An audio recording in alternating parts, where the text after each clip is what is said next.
La Sociedad Española de Radiodifusión presenta... Ser. ¡Viva la radio! Podcast. Siempre.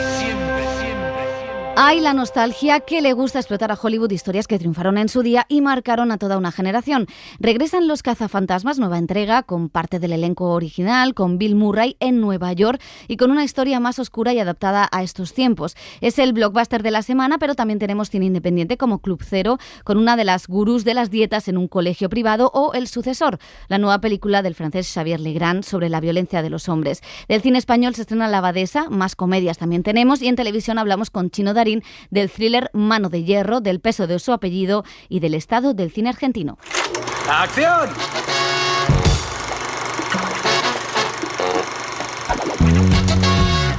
El cine en la Ser con Pepa Blanes.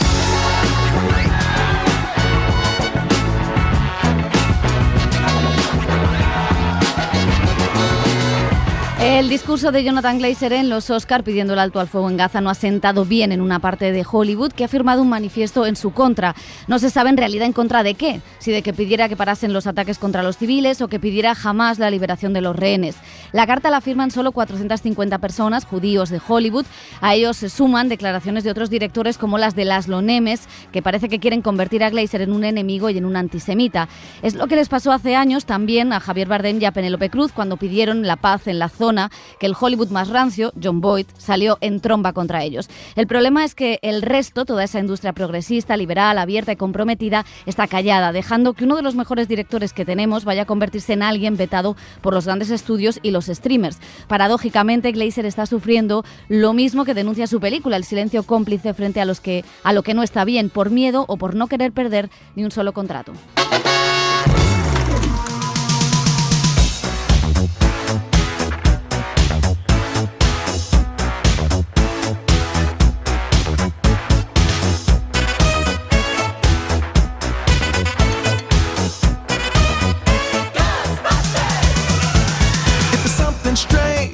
Hola, ¿qué tal? Bienvenidas, bienvenidos a El Cine en la Ser, años 80. ¿Qué tal? Años 80, 90. ¿Qué tal? ¿Cómo estáis? Elio, José. Benditos 80. Muy bien. Nunca suficientemente alabados ni criticados. Exactamente. ¿Qué sería este programa sin los años 80? Bueno, vamos a seguir. Esta semana nos sumamos también un poco a la nostalgia de esa época que desde hace algún tiempo pues Hollywood intenta inyectarnos. Vuelven Los Cazafantasmas, como están escuchando la banda sonora, secuela directa de la saga original, que ha reunido a todos los actores de aquella película de aventuras. Es canon, que dirían algunos, y Bill Murray se codea por las calles de Nueva York con actores como Paul Rudd, Carrie Coon o Finn Wolfhard, uno de los niños de Stranger Things. Llevo 40 años esperando esto. Se hacen llamar Los Cazafantasmas. Según esos juntaletras, salvaron el mundo. No hubo testigos. ¿Y quién les ha tomado el relevo? Los descendientes de Egon Spengler. Bueno, pues evidentemente hay muchos fantasmas en España, hay muchos fantasmas en Madrid. En todos lados. Con mascarillas, sin mascarillas, hay muchos fantasmas. Entonces han venido a Madrid a liberarnos de todos ellos. Y Juan Galarza pues ha estado con todo el equipo de Los Cazafantasmas, que han hecho su premier aquí. Estaba el director Jill Kennan, que decía iba a dedicar el film a Ivan Reitman, que falleció hace 2 años, y contaba que preparó junto a Jason Reitman esta entrega. El anterior, él estaba en el guión y el hijo la dirigía. When we sat down to write this story, Jason and I knew that we were going to make this Y decía que cuando se sentó a escribir esta historia con Jason Reitman, sabían que iban a hacer una historia, una entrega más ambiciosa y aterradora. Querían presentarle al mundo entero esta nueva familia, junto con la original de los años 80, volver a Nueva York, y también fabricar un monstruo, un villano, como él imaginaba los monstruos cuando era un niño y los dibujaba con 12 años. Ahora hablaremos del monstruo. Madre mía, esto me suena a Tim Burton. Bueno, también ha venido Paul Rudd, como decíamos, y le preguntaba a Juan por la nostalgia, si eso es síntoma de algo que hemos comentado muchas veces, la falta de ideas en Hollywood. I don't know what they're relying on now. I mean, I think they're trying to figure everything out. They do seem to recycle a lot of ideas. Decía que no sé en qué confían ahora en Hollywood. Quiero decir, creo que están intentando averiguarlo. En los juguetitos. Claro, parece que reciclan muchas ideas. Es una batalla constante entre el arte y el mercado y parece que el mercado dice, si esto funcionó una vez, intentemos hacerlo de nuevo y tal vez ganemos más dinero con esto. Y dice que un poco el cine está en esa disputa, ¿no? Entre las cosas melancólicas, nostálgicas que agarran a una generación y las películas que te emocionan porque sientes que son originales y estás viendo algo nuevo. Bueno, pues veremos a ver en esa nueva generación, en la nueva generación de cazafantasmas, en esta familia, como decíamos, está Finn Wolfhard, el actor que descubrimos en la serie, muy nostálgica también, Stranger Things. I think at the very least, it introduces Ghostbusters to a younger, fan base, and I feel like Ghostbusters is a very important thing. Y decía que como mínimo estas películas presentan los cazafantasmas a un público más joven y algo que es necesario porque los cazafantasmas es historia del cine y ha hecho feliz a mucha gente y espera que sume nuevos fans, ¿no? Jóvenes aficionados a estas nuevas entregas de un clásico.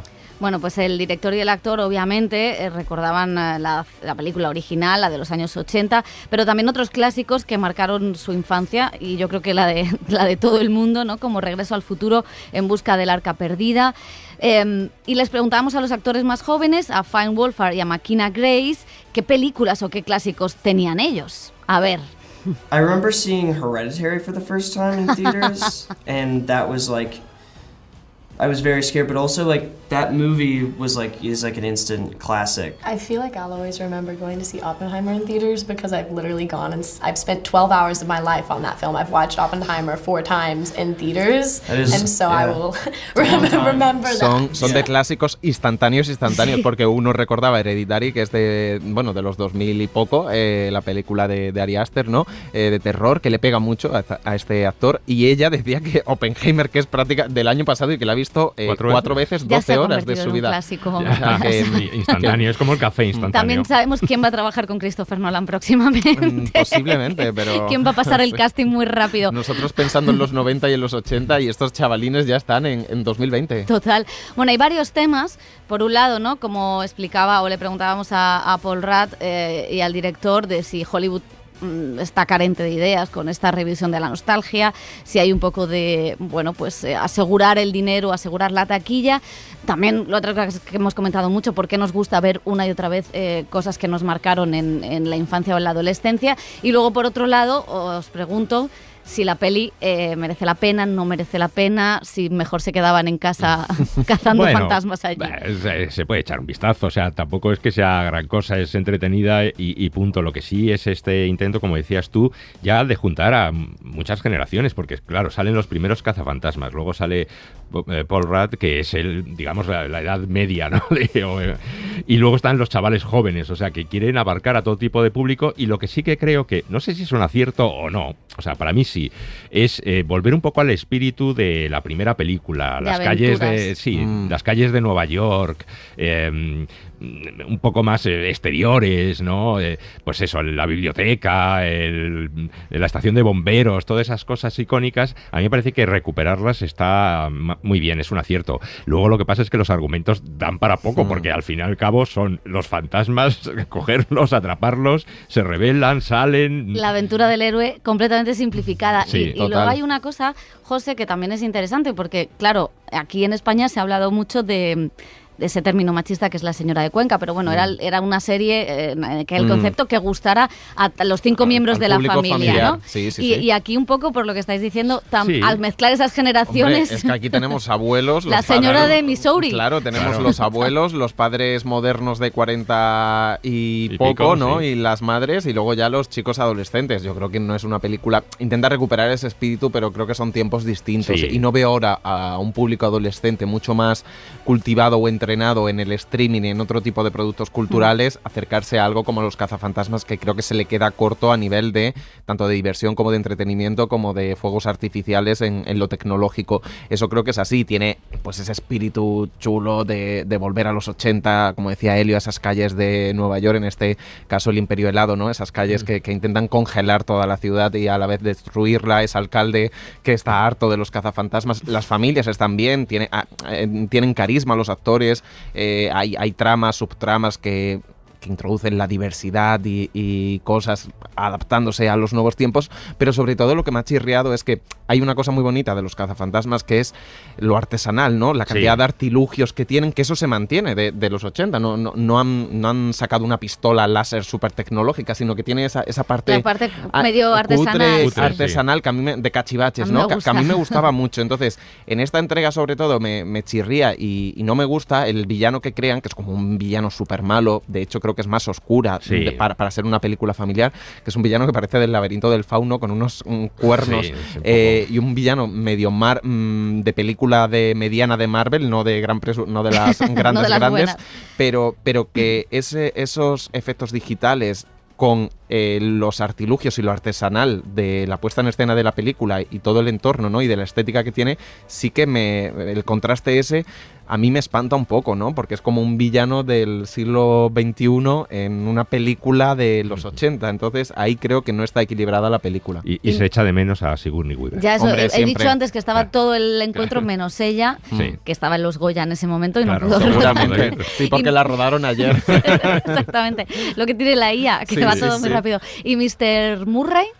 Bueno, tiene un par de escenas, pero siempre es muy agradable de ver, ¿no? Y Dan Aykroyd tiene más papel dentro de la película que Bill Murray, pero bueno, verles no está mal del todo, o sea, sí es verdad que... Es como tierno verlos. Sí, hubo otra secuela en 2021 que solo tenían un cameo, como que jugaron con la expectación del cameo, y aquí se ve que habrán comprobado que es útil sacarlos. Son necesarios. Total. Pues la semana nos deja también una estrategia curiosa, bueno, que ya viene poniendo en práctica Disney Plus, que es la vuelta de algunas películas de Pixar que en su momento se estrenaron en la plataforma porque estábamos en pandemia y que ahora se reestrenan en cine. La expectación aquí, más que hablar de ellas o verlas, está en saber, pues la semana que viene, qué taquilla van a hacer después de que las familias la hayan visto en la plataforma. Esta semana le toca el turno a Luca. Podemos ir donde queramos, hacer lo que sea. Solo tenemos que estar juntos. Los desvalidos debemos cuidarnos entre nosotros, ¿no? ¡Los desvalidos! Bueno, pues vamos a seguir con Los niños de Winton. Es un drama protagonizado por Anthony Hopkins, Helena Bonham Carter y Jonathan Pryce. Un corredor de bolsa que ayudó a rescatar a cientos de niños de los nazis vive atormentado por todos aquellos a los que no pudo ayudar. Miles de refugiados abandonados, viviendo en condiciones desesperadas y a merced de la inminente invasión de Hitler. Aquel joven, que se llamaba Nicholas Winton, decidió que había que hacer algo. Y así logró rescatar a 669 niños. Este es su álbum de recortes. El director James House destaca el coraje y la valentía de este héroe anónimo para rescatar a todos esos niños a los que nadie ayudaba. Nobody was helping the children in Czechoslovakia. There was no Kindertransport from that part of the world. And through a process of determination and bullishness and extraordinary endurance, he managed to pull together this team of volunteers. Bueno, pues hablaba de cómo consiguió poner a todo ese equipo, ¿no? Para salvar a estos niños, que recuerda en lo que es la premisa, luego evidentemente no, y la forma en la que lo desarrollan me parece demasiado convencional, ¿no? Y que quizás solo destacan pues la potencia de la historia y las interpretaciones. Me gusta lo del trauma de aquellos a los que no pudiste ayudar, ¿no? Que es verdad que es cierto que muchos supervivientes, incluso de la guerra civil, estuvieron callados, no hablaron durante décadas, ¿no? Por todo lo que eso suponía, pero recuerda a la lista de Schindler, aunque pues ya quisiera, ¿no? Tener esa propuesta formal. Sí, pero yo creo además es muy oportuno en estos días ver los refugiados, ¿no? Y parece que son gente que a muchos les molesta, ¿no? A los políticos les molesta, a los gobiernos les molesta, ¿no? Ya sean de Siria, ahora de Gaza o de Ucrania, ¿no? Que están ahí, es un problema, ¿no? Y lo importante que es ayudarles, ¿no? Pongámonos en su lugar. O sea, que Pero... hay una guerra y de repente te quedas sin nada o sin la posibilidad de nada y tienes que salir con pocas cosas y buscarte un poco la vida, ¿no? Entonces... Y hay una cosa, porque, claro, refugiados fueron... O sea, imagínate si a Hannah Arendt no se le hubiera ayudado a ser refugiada, ¿no? O a Billy Wilder. Quiero decir que refugiados, de los refugiados hay... Es una cosa clasista esto, pero quiero decir que quizás es un argumento que solo sirve para convencer a algunos, pero bueno, es que eso es real. O sea, es que los refugiados son personas. Sí, son personas. Hombre, claro, es que parece eso, deshumanizamos, los ponemos todo en un bloque y como si un efecto colateral de la guerra, ¿no? Entonces, bueno, a mí eso me parece que es muy importante verla, aunque la película, como dices, no tiene esa profundidad que de la lista de Schindler otras es un poco plana, pero bueno, ver a Anthony Hopkins haciendo de este hombre en su edad ya de anciano, y luego pues eso, recordar que lo importante que es salvar una vida, ¿no? Que es una reflexión también se hacía en la lista de Schindler, ¿no? De quien salva una vida salva a toda la humanidad, ¿no? Sí, a mí es verdad que es como un poco formulaica, ¿no? Es Sota Caballo y Rey, la película como está organizada, y quizá los flashbacks es lo que menos me interesa, porque teniendo a alguien como Anthony Hopkins que en la pantalla es inmenso y le ves ese trauma, ese dolor, no saber cómo repararlo, no saber qué va a hacer con lo que hizo como legado, ¿no? Con todos esos documentos, y sí que me sorprendía lo organizado que era a la hora de clasificar a los niños con las fotos, ¿no? Cómo lo organizaba todo para la adopción de familias, la acogida de familias, y cómo todo esto quedó documentado en ese libro, que me parece increíble cómo está el libro, y luego lo bonito que es que tenga la oportunidad de alguien que ha sido tan discreto, tan solidario y altruista durante toda su vida, que cuando ya se acerca al final tenga que enfrentar qué hizo y qué no hizo con ese tormento de los que no pudo salvar, pero también con el cariño de los que salvó, siendo ahora gente pues totalmente asentada en Reino Unido. Tiene algo tierno ver a ese Anthony Hopkins así tan como deseoso, ¿no? De ese cariño o de esa compasión por todo lo que pasó. Sí, esa ausencia también de importancia de sí mismo, del protagonismo, que ahora hay un exceso de protagonismo. Ego, sí. Todos somos protagonistas de ahora todo, ¿no? Levantaría. He sido yo el que los he salvado a todos. Y luego, bueno, te enteras, claro, leyendo, y entonces me he enterado, por ejemplo, que Karel Reitz, que es un director, por ejemplo, de La mujer del teniente francés, fue uno de esos niños.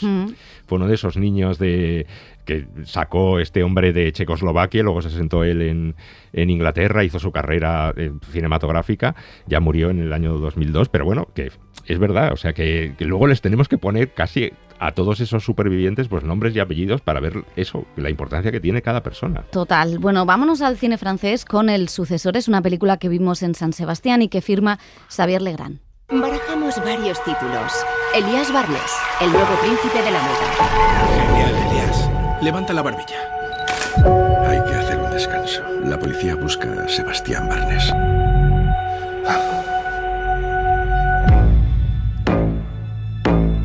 Tu padre fue alguien trascendental. He intentado no ser como él. Al director le conocimos con su premio a Mejor Dirección en Venecia, con Custodia Compartida, y de alguna manera aquí también indaga en la violencia contra las mujeres. Lo hace con una propuesta diferente. Un joven director artístico de una casa de modas vuelve a casa de su padre para organizar su funeral, pero descubre que en el sótano hay algo oculto. En fait, j'avais envie, je m'étais fait une réflexion après avoir terminé Jusqu'à la garde, avoir fait beaucoup de promotion. Reflexioné después de terminar Custodia Compartida y de toda la promoción sobre el hecho de que usamos mucho esta expresión de violencia contra las mujeres. Es un tema del que hablamos mucho, y en esa expresión me planteé que todavía hay una especie de negociación con el problema. Es decir, en la violencia contra las mujeres, el personaje principal de quien surge el problema es el hombre. Por eso me planteé que es la violencia de los hombres de la que deberíamos hablar. De ahí que quisiera preguntarme cómo el patriarcado y la violencia masculina pueden afectar a los hombres, a los hijos, a los hermanos.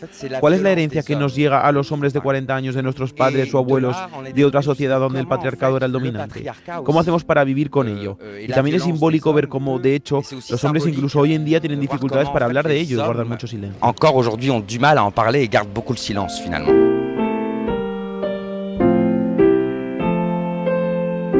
un transfuge de clase, de société. Es un desertor de su clase, de su sociedad, pero de hecho el protagonista no se parece en nada a su padre. No es alguien que quiera dominar a las mujeres. No por vestirlas las domina, las conoce muy bien, pero por otro lado, esa es solo su imagen pública.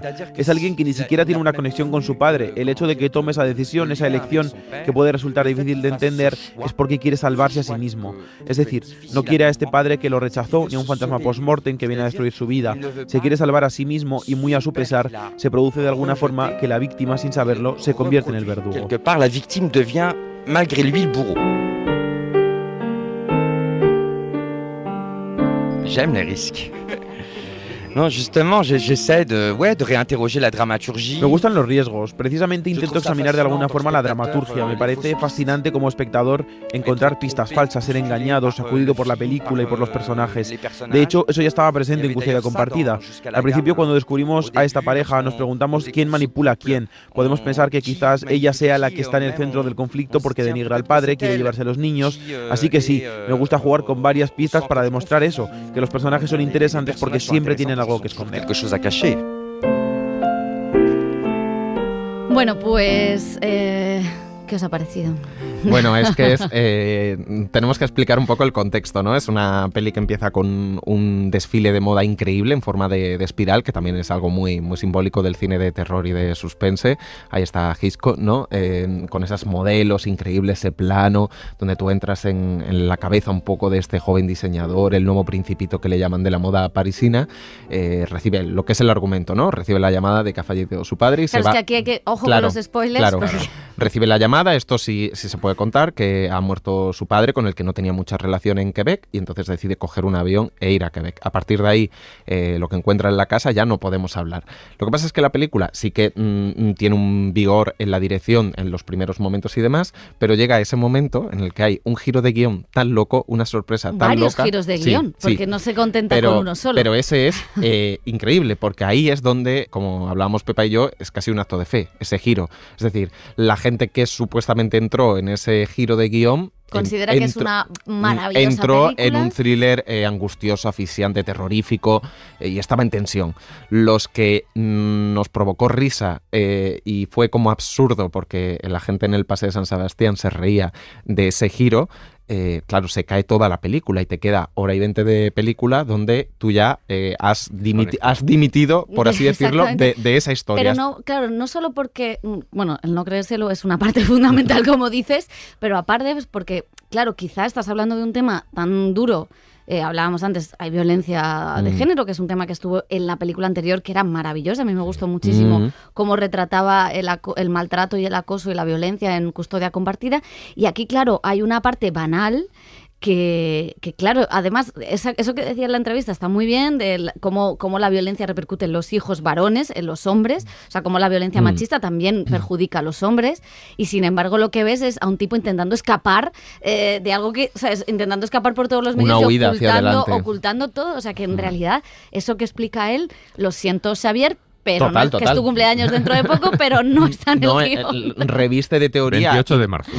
Reviste de teoría y de cuestiones muy interesantes la película, ¿no? Como ese peso del patriarcado, de la herencia de padres e hijos, de esa generación de abuelos y padres y ahora hombres de 40 años que se repreguntan o se repiensan sobre su masculinidad y todas estas cosas. Y si hay un patrón, una herencia no congénita, pero sí cultural de todo eso. Está súper interesante eso que dice, pero es que la mitad de esas cosas no están en la película, porque la película entra en un terreno que también mucho del cine de género, ¿no?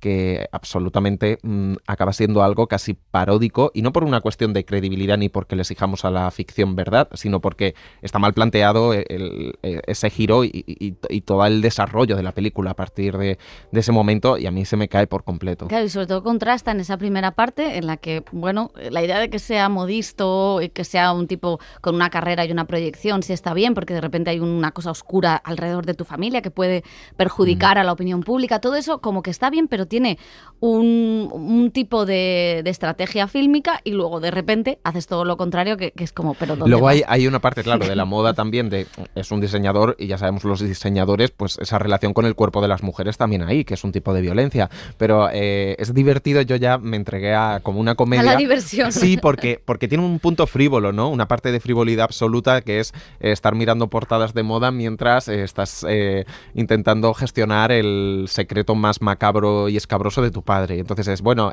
voy a elegir la foto de portada de esta revista. Y yo estaba diciendo, ¿pero esto qué es? Bueno, se estrena también Club Zero, que es una de las películas que estuvo en competición en el Festival de Cannes. La firma la austriaca Jessica Hausner y cuenta con Mia Wasikowska como profesora y dietista de un grupo de alumnos en un colegio de élite cuyas familias les apuntan a un programa específico de nutrición. Todo parece una excentricidad de padres pijos, pero los chicos planean también su propia venganza. ¿Alguna otra razón por la que deberíamos comer menos? ¿Para salvar el planeta? Sí, pero no solo eso, Helen. Hay otra razón por la que deberíamos comer menos. El cuerpo inicia un proceso de autolimpieza. Si no recibe ningún alimento durante un largo periodo de tiempo, las células empiezan a desechar residuos innecesarios y a renovarse. El proceso se denomina autofagia. La directora de títulos como Little Joe o Lourdes contaba que más que una película sobre los trastornos alimenticios, que también era sobre la obsesión por la comida que vemos a través de Instagram. No diría que es una película sobre trastornos alimenticios, quizá más sobre la manera de seguir la nutrición como si fuera una religión, un acto de fe. Me interesaba mostrar cómo puede influir una idea concreta en los jóvenes. Las creencias hacen que tomemos unas decisiones concretas y esas ideas pueden ser manipuladas o muy radicales. Eso es tremendamente peligroso. Quería mostrar eso. It can end dangerously or devastating. I also think I sort of design images. Me encanta también diseñar las imágenes. Me veo a mí misma como una pintora y los colores y el vestuario es una parte crucial para mí en la creación de las películas. Trabajo de manera conjunta con Tania Hausner, la directora de vestuario, y con el director de fotografía. Creo que juntos hemos desarrollado un estilo visual determinado, que también busca el realismo, pero tiene un lado artificioso. Quizá en esa película todavía más. No quería mostrar ni un lugar ni un tiempo específico porque prefería que la historia fuera atemporal y universal. Bueno, pues este flautista de Amelín con Mia Wasikowska, en la que yo también dejaría de comer. Yo quiero pegarle todo el rato a esta gurú de las dietas. La verdad es que tiene un punto de partida muy interesante por estos colegios. Hay una cosa de clase, indudablemente, en la película, estos colegios pijos, donde también escuchan los cantos de sirena de las nuevas gurús de la alimentación, las nuevas dietas, milagro, la relación, no tanto por la relación con el medio ambiente, de hecho algunos alumnos es muy gracioso que le dicen, no, es que yo quiero comer de otra forma para que todo sea más sostenible, y ella dice, sí, eso está muy bien, pero aquí vamos a lo que vamos, ¿no? Entonces sí que tiene un punto de partida muy interesante, incluso la estética, que es algo que explota mucho esta directora, Jessica Hausner, así un poco Wes Anderson, ¿no? Podríamos decir, con los colores, con el diseño de vestuario, la forma en la que también diseña los ambientes en las casas de los padres, donde se ve los padres pijos con todo a juego, el chico becado, ¿no? Más de clase obrera, donde la madre le coloca el plato de garbanzos, básicamente, y tiene cosas interesantes. Lo que pasa es que a mí la idea se me agota como a la hora de esa relación, ¿no? Sí que explora bien lo que es la adolescencia, esa persuasión tan permeable que pueden tener los adolescentes a algún tipo de ideas, que conecta, como decía Pepa, con un flautista de Amelín, pero también puede conectar con la radicalización que hemos visto. Bueno, de hecho, ella tiene una película que es Lourdes, en la que Léa Seydoux y otras jóvenes acuden al santuario de Lourdes, y son jovencitas, y en las que, claro, es toda esa comedura de tarro, ¿no? De creer en los milagros, cuando esa película es mucho más cruel que esta, pero es tremendo ese proceso, ¿no? Creo que ahí está el interés, sobre todo, de la película, que es colocar algo que todo el mundo rechaza, que es una radicalización, por ejemplo, religiosa, yihadista, o como quieras llamarlo, que hemos visto en la ficción y en películas, acercártelo a algo que está operando de la misma manera, con básicamente los mismos códigos que un imán en una mezquita, que una profesora de dietética y nutrición en un colegio pijo, pero que eso lo consumimos a través de las redes sociales o en Instagram y asumimos que no es un proceso de radicalización o de persuasión de los jóvenes hacia cosas peligrosas, ¿no? Entonces tiene esa parte interesante. Que es muy interesante, sobre todo en estos momentos de ayunos intermitentes y de muchas dietas en Instagram, que además la estética son los colores que suelen brillar en las redes sociales. A mí no me gustó mucho el juego que hacía con la estética en Little Joe, porque creo que simplemente era un lucimiento personal y no tenía nada que ver. Aquí me parece que es muy significativo, porque al final son ese juego de colores, son los que usa la moda, son los que usa el cine, que son sitios donde los trastornos de la alimentación son más acuciantes, porque la idea de la belleza del cuerpo están mucho más presentes. Entonces, a mí me gusta cómo mueve la entrada en un círculo vicioso, que son las enfermedades o los trastornos de alimentación, que es que empiezas, ¿no? Hasta que llegas a una idea muy radical como esta película. Y sí me gusta el ver cómo los padres, con esa idea de la meritocracia, de la excelencia, acaban generando en sus hijos unos comportamientos tóxicos que acaban en lo que acaban. Me gusta lo que cuenta y cómo lo cuenta, y sobre todo la pertinencia de contarlo hoy, ¿no? Donde la alimentación, quizá ya no tanto los trastornos de la alimentación, pero sí la obsesión por comer saludable, comer sano, el ayuno, porque esto es bueno para el intestino, porque es que no como una locura. No es tanto por la imagen en esta época de las redes sociales, ¿sabes? Sí. Porque no es tanto por una imagen de estoy guapa, quiero estar delgada, extrema, ni nada de esto, sino es más esta obsesión por nuevos hábitos o por una nueva ecocultura, ¿no? Que lleva a la gente también a hacer cosas que son auténticas barbaridades. El cine en la SER con Pepa Blanes. No veo nada, no sé si estoy o no. Y nos vamos al cine español con dos propuestas completamente diferentes. Sigue la comedia con la familia Benetton. Joaquín Mazón dirige esta historia donde Leo Harlem, un hombre huraño, tiene que encargarse de sus sobrinos. ¿Tú eres este? Mira, esta sí que es. Vosotros dos también. Vamos a ver, tengo colombiano, mexicana, una niñita china... El árabe, Tony, vete para acá. En fin, ya han escuchado. Y por otro lado tenemos a La Abadesa, es la nueva película de Antonio Chavarrías que sitúa la acción en el siglo IX, donde una joven de 17 años es nombrada abadesa para repoblar y cristianizar los territorios. Esta abadesa es Daniela Brown, que se enfrenta tanto al resto de monjas del convento, donde está Blanca Romero, y a su hermano Carlos Cuevas. Una película sobre la desconfianza que siguen despertando las mujeres.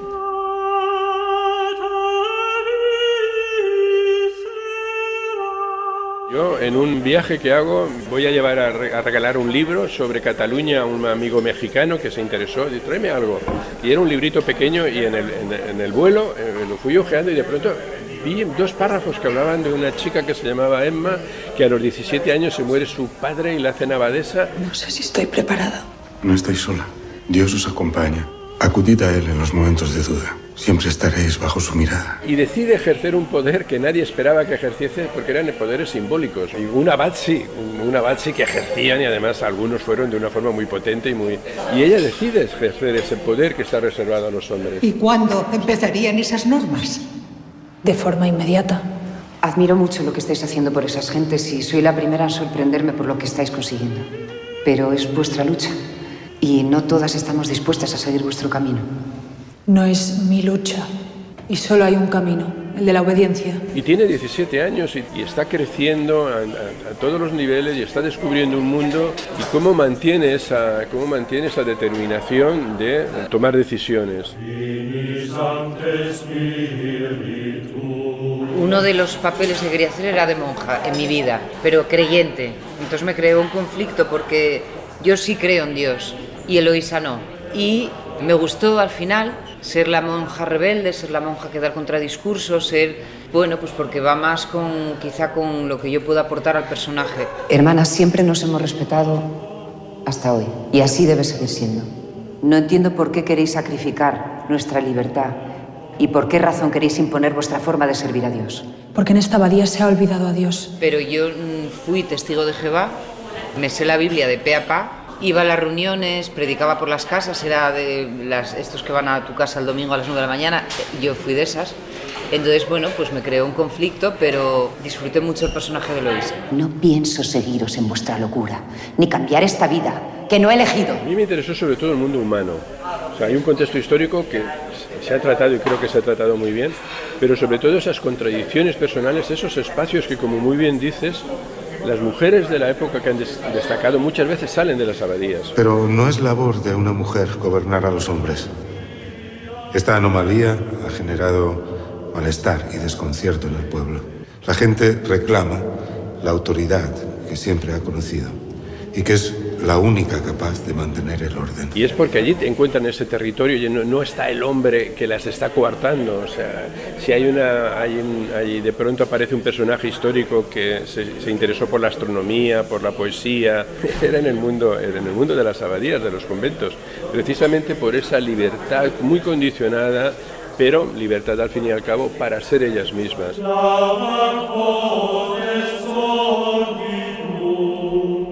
Y terminamos con una recomendación, una comedia argentina de Mariano Linás, director de La Flor, guionista de Argentina 1985. Clorindo Testa es el nombre de la película y también el de un famoso arquitecto y pintor que él conoce porque el padre del director tenía un libro sobre él. Una original película sobre el paso del tiempo, la amistad y la familia. Mi madre cuenta que cuando yo nací, Clorindo Testa, bromeando sobre la nariz de mi madre y la de mi padre, que según él iban a dar por resultado una tercera formidable nariz, hizo un dibujo. En ese dibujo se ven dos narices iguales, una próxima y otra remota, perdiéndose en la lejanía.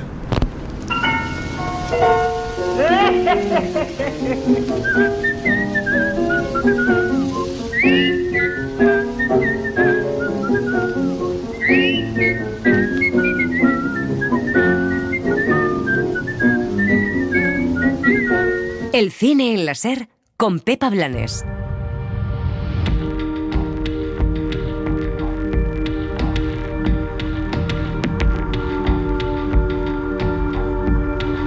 Las series. Si nos fijamos en televisión, las series españolas sobre narcotráfico no son pocas, por algo serán. Desde que hace 6 años Fariña nos contara los años más duros de la droga en Galicia, han ido llegando con cuentagotas otras, como por ejemplo El Inmortal, Operación Marea Negra o Vivir sin permiso. Ahora tenemos una más, Dani Garrán, ¿qué tal? Muy buenas, yo ya no distingo, entre narcotraficantes de la ficción española. ¿Dónde se trafica y dónde? Entre narcotraficantes en la ficción y narcotraficantes en la realidad. Bueno, y Griselda, que está ahí en nuestros corazones. Mano de Hierro es esta nueva ficción de Netflix de la que vamos a hablar, que transcurre en el puerto de Barcelona y sus protagonistas son los estibadores. Sí, es una historia familiar de ambiciones y venganzas con el negocio del narcotráfico portuario detrás. Luis Quílez, director de la película Bajo Cero, está detrás de esta ficción que cuenta con un elenco de primeras figuras del audiovisual español. Eduard Fernández interpreta al propietario de la principal terminal del puerto y mueve los hilos de los demás, de Jaime Lorente, Natalia de Molina, Enrique Auquer, Chino Darín, Daniel Grau o Ana Torrent. 40 años llevo en el puerto y han cambiado muchas cosas, menos una. Las ratas. Había ratas antes de que yo llegara, hay ratas ahora y seguirá habiendo ratas cuando yo falte. Por eso hay que mantenerlas a raya, porque son un foco de enfermedades. La peor de ellas es la codicia. No tiene cura.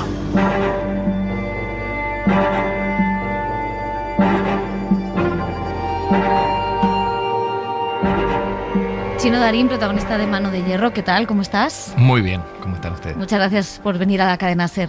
Un placer. Protagonizas junto a un plantel de actores maravilloso, Mano de Hierro, que es un poco como esa segunda temporada de The Wire, ¿no? En el muelle, pero en el muelle de Barcelona. Todo el mundo me lo mencionó, pero la verdad es que yo no vi la segunda de The Wire. Muy bien. Pero confío en vuestro criterio. Sí, hombre, para comparar una es cosa bueno con la porque The Wire es una de las mejores series de la historia, con lo cual... Eso dicen, pero... No. Bueno, hay que ver. Nos falta es subjetivo el ranking. Una segunda temporada con un sindicato de estibadores.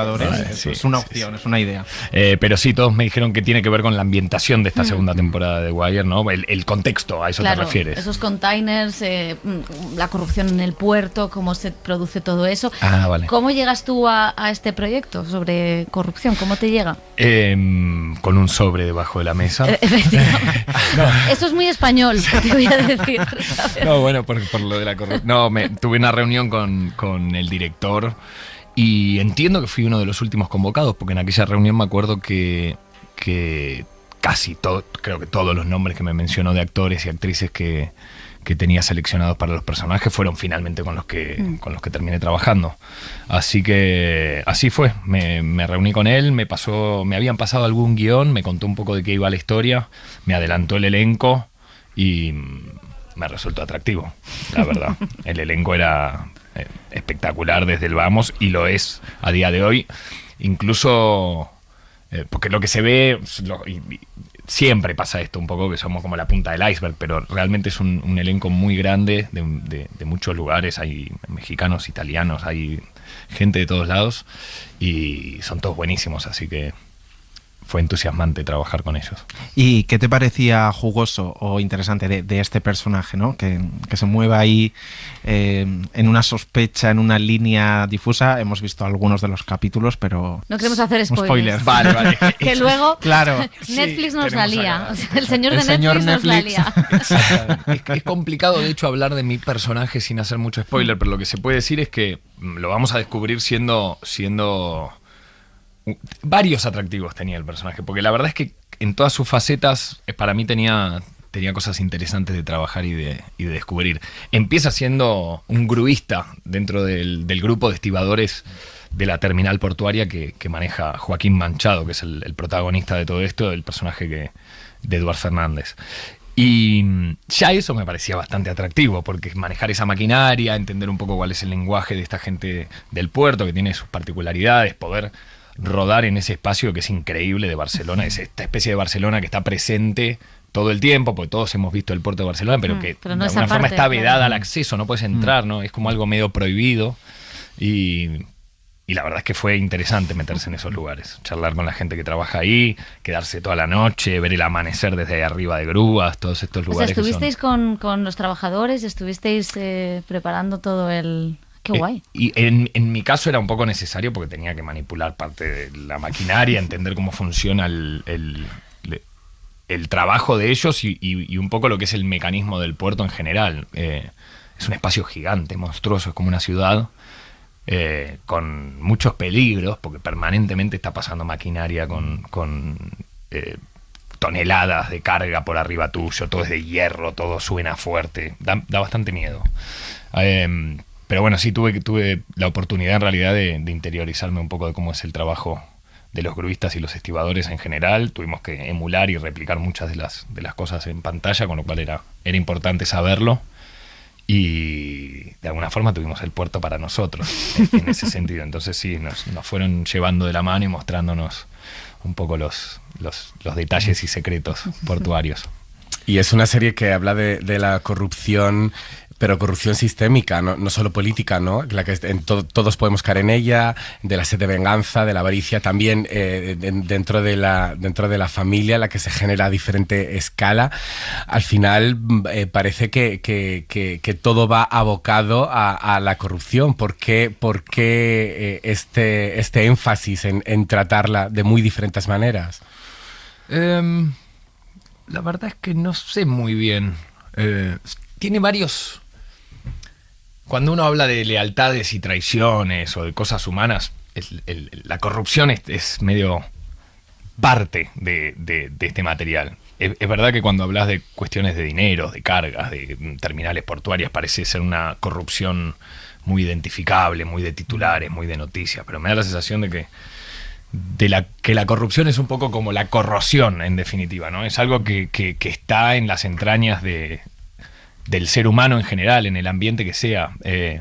Y la serie habla un poco de esto, no solo en lo específico de lo que es el tráfico y de lo que es toda la operativa, sino también me parece que es algo inteligente, que es que el centro y el núcleo de esta historia es una familia, con sus luces, con sus sombras, con sus secretos, con las cosas que se dicen y con las que no se dicen, y el mecanismo por el cual van peleando o disputándose entre ellos el poder y el cariño de uno y otro, es muy rebuscado y es parte fundamental de la trama. Entonces creo que la corrupción va un poco también a estos espacios más íntimos que tienen que ver un poco con el trato de pares, de iguales, de familiares, y no tanto de la escala portuaria, que es la que uno se imagina, que es un poco la fachada de la serie, pero me parece que cala ahí.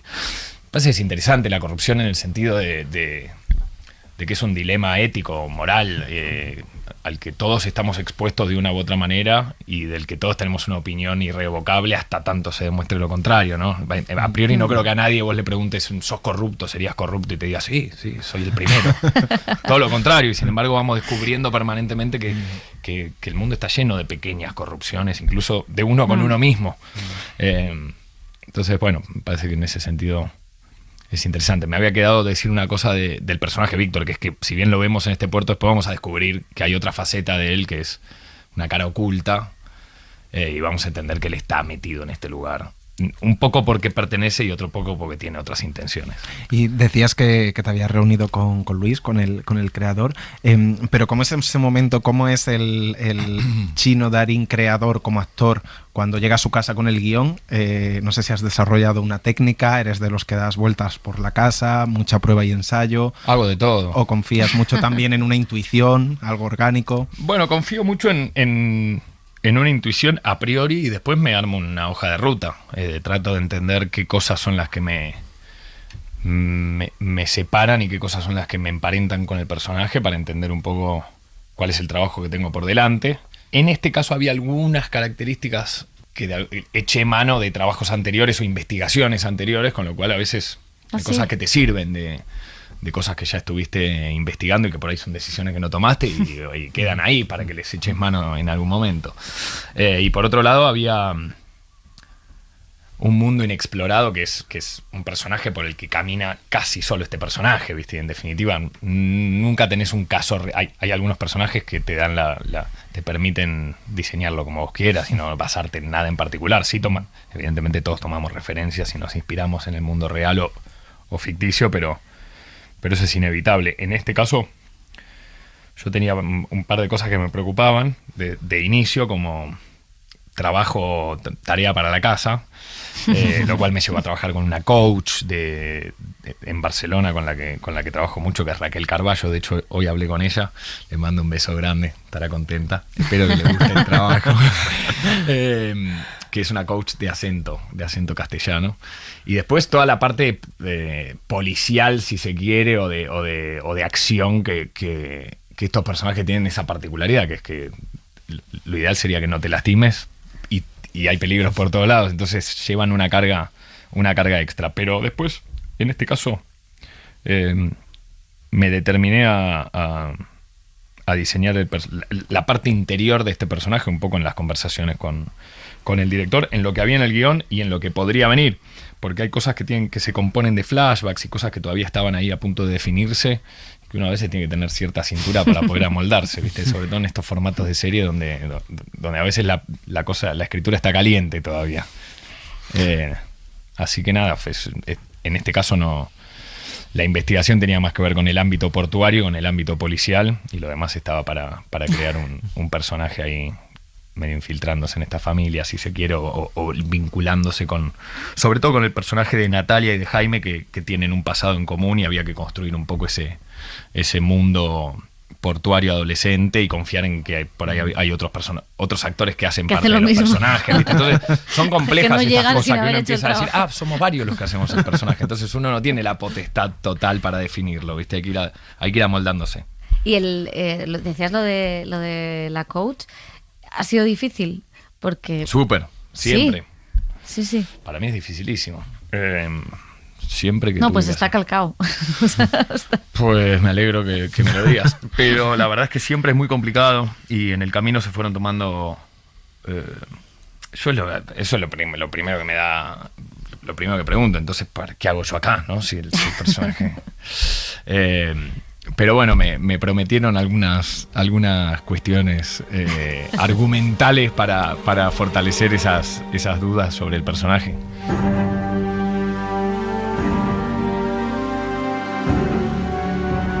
Miguel Rosillo, alias Miki, el jefe de la Guardia Civil en el puerto, está metido en el ajo. No sé cuántos más agentes de su unidad pueden estar implicados, pero los más fieles a él seguro. Lo sospechaba. El entramado de Manchado no solo implica estibadores y aduanas. También necesita la Guardia Civil para poder sacar la droga del puerto. Sí, lo he visto con mis propios ojos. Si conseguimos interceptar esa entrega y pillarlos con las manos en la masa, acabaremos con más de 30 años de reinado de Joaquín Manchado en el puerto de Barcelona. ¿por qué este salto que diste a la producción, que cada vez quizá en actores de tu generación lo estamos viendo cada vez más? Estar involucrados en los proyectos, querer tener algo de mano, ir sacando historias que le gusten, con directores afines. Bueno, yo empecé por ahí. O sea que es previo. Mi primer trabajo fue en producción y el lugar donde estudié después del secundario no fue la carrera de producción, pero sí que estudié cine, dirección, iluminación y cámara, y siempre me interesó la producción. De hecho, la primera vez que trabajé en mi vida fue en un equipo de producción. Entonces, de alguna forma es retomar eso, pero sí que tiene que ver con una, si se quiere, necesidad de tener control creativo sobre algunos proyectos, o incluso de poder motorizar algunos proyectos que le puedan a uno venir a la cabeza o con los que uno pueda soñar y llevarlos a la pantalla. Me parece que está bueno soñar en ese sentido y poder ejecutarlo. Es muy satisfactorio cuando las cosas salen bien, que hasta ahora, por suerte, nos viene saliendo distintos proyectos, cada uno a su manera, pero estamos muy contentos con cada uno de los proyectos que fuimos haciendo en Kenia Films, se llama nuestra productora. Y entonces lo siento como algo medio, casi como algo obligatorio en mi vida. No me busco el porqué. Al contrario, digo, ¿por qué no? ¿Por qué no hacerlo? Me parece que es algo que siempre me interesó, que siempre me gustó el detrás de cámara. Mi padre, como todos sabrán, es actor, mis abuelos eran actores, mi tía es actriz, mis primos son actores, y hay algo de estos espacios que vengo transitando desde chico que siempre me gustó, y no necesariamente tiene que ver con el salir en una pantalla, sino con entender cómo funciona el resto de la parafernalia y el equipo técnico y cómo se hacen las cosas. Siempre me gustó el libro de cómo funcionan las cosas, digamos, y en el mundo del cine, para entenderlo hay que pasar un poco por estos otros espacios. Así que es eso, es una motivación personal que tengo desde hace mucho tiempo. Después esto hizo que conformáramos todo en una productora, con mi padre, con mi socio Federico Posternak, que de alguna forma es la piedra angular de todo esto, porque es el productor de verdad, de pura cepa, entonces que sin él no podríamos. Y nos lo pasamos muy bien. La verdad es que tenemos la suerte de tener proyectos muy interesantes entre manos y de poder vincularnos con gente que admiramos y con la que nos gusta mucho trabajar. Y es un poco la premisa de la productora, también tratar de trabajar con gente con la que disfrutemos trabajando y en la que confiemos no solo en su talento, sino también en su don de gentes, que es algo en lo que uno no siempre puede confiar cuando no arma los equipos personalmente. Tal cual. Y tú que vienes de una familia de artistas, como acabas de decir, no sé si al principio has sentido un poco de presión por llevar el apellido que llevas, si con el paso del tiempo y con todos los proyectos que has ido sacando adelante te has liberado, o no sentías esa responsabilidad del principio. ¿Cómo ha sido eso? Sí, creo que había algo en el principio que me pesaba bastante, sobre todo en cuanto a lanzarme al mundo de la actuación en particular. Con la producción nunca me pasó, porque era de alguna forma un terreno inexplorado en la familia, entonces también puede que eso también me haya acercado a ese lugar de forma mucho más espontánea o natural. Sí que en el territorio de la actuación tenía otros pruritos para meterme en aquel momento. Por eso empecé estudiando distintas cuestiones, iba a un taller de teatro y me costaba un poco meterme en ese mundo, me daba mucho respeto. Pero siempre supe que lo iba a hacer, que tarde o temprano lo iba a intentar, lo iba a encarar, me iba a arriesgar a que funcione o no funcione, o que me critiquen o que me destrocen, pero que iba a necesitar hacerlo. Siempre lo tuve bastante claro, pero me pesaba bastante de chico. Sobre todo como una sensación de estar ocupando un lugar que no me pertenecía, o queriendo subirme o colgarme de algo que no era mío, y me daba mucho apuro que la gente pensara eso, o que se me viera como una especie de rémora de mi padre, o una especie de... Entonces la verdad es que siempre todo eso me daba mucho respeto, pero aún así me fui animando y nunca me me terminó de convencer de no hacerlo. Pero con cuidadito. Y después, con el tiempo, dije, ¿sabes qué? Que piensen lo que quieran. Así que uno se va volviendo un poco más irreverente, tal vez, en algunos momentos, o va ganando confianza. Por suerte me fue pasando y me fueron invitando a formar parte cada vez de proyectos más interesantes, con colegas cada vez más potentes, y eso fue muy entusiasmante. Eso te va dando un poco de fe en vos mismo y de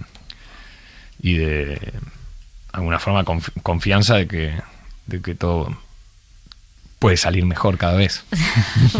Pues sí, además me parece una carrera interesante la tuya, porque además esta cosa de Madrid, Buenos Aires, no sé, creo que aporta mucho también, ¿no? El vivir las dos industrias, los dos acentos bien logrados. Sí, Eso, Ricardo, no sé si ha puesto acento español. Jamás. ¿Ves? Jamás. O sea, ya esto es hemos superado. Sí, es verdad, hay que la verdad es que no recuerdo, puede que haya hecho alguna vez eso. Sí, ha hecho muchos papeles, es difícil ubicar. No recuerdo uno solo, pero sí creo que por lo menos yo intento hacer cosas distintas. Después puede haber algún personaje o algún proyecto que se parezca un poco al otro, porque a veces incluso sin que uno lo quiera terminan teniendo parentesco algunos personajes. Pero la verdad es que me gusta la diversidad en ese sentido, me gustan los desafíos, me gusta hacer cosas distintas, y a veces te dan respeto algunas, pero te tenés que tirar a la pileta. ¿Qué vas a hacer? Pierdo la cabeza y no te conozco. Te veremos en un montón de papeles y te damos las gracias por haber venido. Nos ha encantado verte en este thriller, y hasta la próxima. Muchas gracias. Gracias, amables.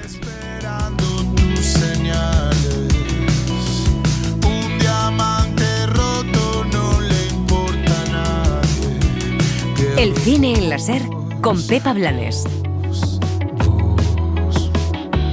Todo por vos, vos, vos. Brilla tu belleza en este mundo muerto. Puedo salvar todo, ya tengo el dinero. Pierdo el tiempo esperando tus mensajes. Sabes lo feliz que sos en mis sueños. Pierdo por vos. Suscríbete al Cine en la SER. Escúchanos en directo en la SER los sábados a las 7:30 de la mañana y los domingos a las 3 de la madrugada. Cadena SER. La radio.